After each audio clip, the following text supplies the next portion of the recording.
युद्ध की आपात स्थिति से निपटने के लिए कल शाम 4 बजे फरीदाबाद में मॉक ड्रिल कराई जाएगी। मॉक ड्रिल से संबंधित अधिकारियों की बैठक में डीसी विक्रम यादव ने जरूरी दिशा निर्देश दिए हैं। इस दौरान मीडिया से बात करते हुए उन्होंने बताया कि अलग अलग बिंदुओं पर कल मॉक ड्रिल की जाएगी। इसी के साथ ब्लैकआउट करने पर भी फैसला लिया जाएगा। उन्होंने कहा कि फरीदाबाद में मॉक ड्रिल से संबंधित सभी तैयारियां कर ली गई है। जैसा कि भारत सरकार और हरियाणा सरकार द्वारा निर्देशित करा गया है कि कल शाम को 4 बजे मॉक ड्रिल का आयोजन करा जाएगा। उसमें फरीदाबाद ज़िला भी है, तो हमने अपनी तैयारियों का जायज़ा लिया है। तो जैसे कि आप सभी को पता है, जो ज़िले में या फिर स्टेट लेवल पे इंसिडेंट रिस्पॉन्स जो सिस्टम होता है, उसके तहत एक डिज़ास्टर या फिर इंसिडेंट जो भी होते हैं, तब एक कंट्रोल रूम स्थापित होता है। तो वो हमारा जो ज़िले लेवल का है या सब डिवीज़न लेवल के हैं, वो पहले से स्थापित हैं, परंतु उनकी मॉक ड्रिल करनी और जो अगर कोई ऑफिसर्स या फिर कोई लोग बीच में चेंज हो गए तो उनकी अपडेशन और उनकी ट्रेनिंग जो है, तो उसके तहत ये कार्रवाई की जाएगी। इसके साथ ही बाकी भी जो चीज़ें हैं, चाहे अर्ली वार्निंग सिस्टम हो गए या फिर जो ब्लैकआउट की तैयारी है या फिर जो कैजुअलिटी हो गई या फिर उस सब की जो तैयारी है, तो उन सभी का जायज़ा लेने के लिए और सभी डिपार्टमेंट और को तैयार रखने के लिए और साथ ही लोगों में मैसेज पहुँचाने के लिए, तो ये कार्रवाई कल करेंगे। कितने बजे शुरू होगी, क्या क्या इस दौरान रहने वाला है?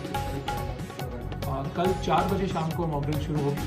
इसमें जैसा कि मैंने बताया कि अर्ली वार्निंग सिस्टम जो हमारे रहते हैं, तो वार्निंग सिस्टम रहेगा, उसकी तैयारी करेंगे। उसके साथ ही जो आगे चाहे ब्लैकआउट्स की तैयारी करनी हो या फिर इवैक्यूएशन की तैयारी करनी हो या अगर फायर कोई इंसिडेंट अगर होता है तो उसकी तैयारी करनी हो या फिर कैजुअलिटी अगर होगी तो उनको हॉस्पिटल में ले जाने की तैयारी हो या टेम्परेरी हॉस्पिटल सेटअप करने की तैयारी हो, तो ये सारी तैयारी चल और इसमें मल्टीपल प्रोजेक्ट के तरीके से इसकी जानकारी हम आपको देंगे। इसमें एक जिला हेडक्वार्टर है, उस पर रहेगी, सब डिवीजन लेवल पर हम और भी बाकी करें, हम कोशिश करेंगे मल्टीपल जगह हम रखें। के लिए क्या लोगों को भी जागरूक किया जाएगा सर? बिल्कुल ही मीडिया के माध्यम से, मीडिया एक प्रमुख हमारा जो पिलर है डेमोक्रेसी का, तो उसके माध्यम से लोगों को भी मैसेज वहाँ तक भी पहुँचाया जाएगा कि किस तरीके की तैयारी या किस तरीके की एक्टिविटीज़ उनको करनी है या नहीं करनी है। और साथ ही सबसे अहम बात इसमें यह है कि जो अफवाहें होती हैं उनकी रोकथाम के लिए, तो उसमें एक काफ़ी अहम जिम्मेदारी हम सबकी है, चाहे मीडिया हो गई, चाहे हम लोग भी हो गए, क्योंकि आजकल सोशल मीडिया का भी ज़माना है।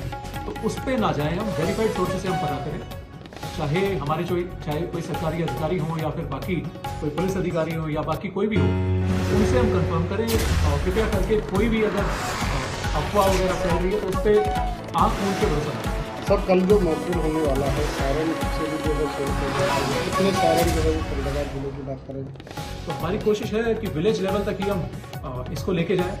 अभी अगर किसी गांव में अगर नहीं है तो उसकी भी कोशिश कर रहे हैं, वहाँ तक हम पहुँचा दें। कहीं अगर ख़राब हो गए या कहीं पे दिक्कत है तो उनकी भी हेडक्वार्टर लेवल पे रहेंगे, सब डिवीजन लेवल पे रहेंगे सभी। जैसे कि हमने कहा अभी कि जो हमारे सरकारी ऑफिस हो गए या फिर अगर हम कहें PCR वैन्स भी हो गए, तो उनमें भी साइरेंस या बूटर सिस्टम रहता है, तो उससे भी मैसेज पहुँचाने का हम करेंगे। और इसके साथ साथ में DC ऑफिस का वैकल्पिक व्यवस्था या CP ऑफिस के इस तरह के हमारे यहाँ बिल्कुल ही ये भी सारे प्रबंध हैं।